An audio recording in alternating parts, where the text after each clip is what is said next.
কি হচ্ছে? লোকেরা বলে হায়াত বাড়ে, হায়াত তো বাড়ে না। হায়াত কি হয়? জন্মের পরের থেকে আমার জন্য রিজার্ভ আছে যতটুকু, 50 বছর বাঁচবো, 60 বছর বাঁচবো, যতটুকু হায়াত আমার জন্য নির্ধারিত করা আছে, নির্ধারণ করা আছে, প্রতিদিন একদিন একদিন করে কমে যেতেছে। এজন্য আমি বলি, আমার বাড়িতে যে ঘড়িটা আছে, এই ঘড়িটা বেলা 1টার সময় ঢং করে একটা আওয়াজ দেয়, শ্রোতাকে শুনিয়ে দেয়, বাড়িওয়ালা তোমার জীবনের মূল্যবান হায়াত থেকে 1 ঘন্টা কমায়া দিলাম। 2টার সময় 2টা ঘন্টা লাগায় শোনায় দিল, বান্দারে তোমার জীবনের মূল্যবান সময় থেকে 2টি ঘন্টা কমে গেল। এমনি করে দিন গেল, মাস গেল, বছর গেল, আমাদের হুঁশ হলো না।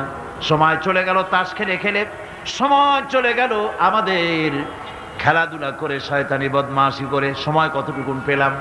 কিয়ামতের দিন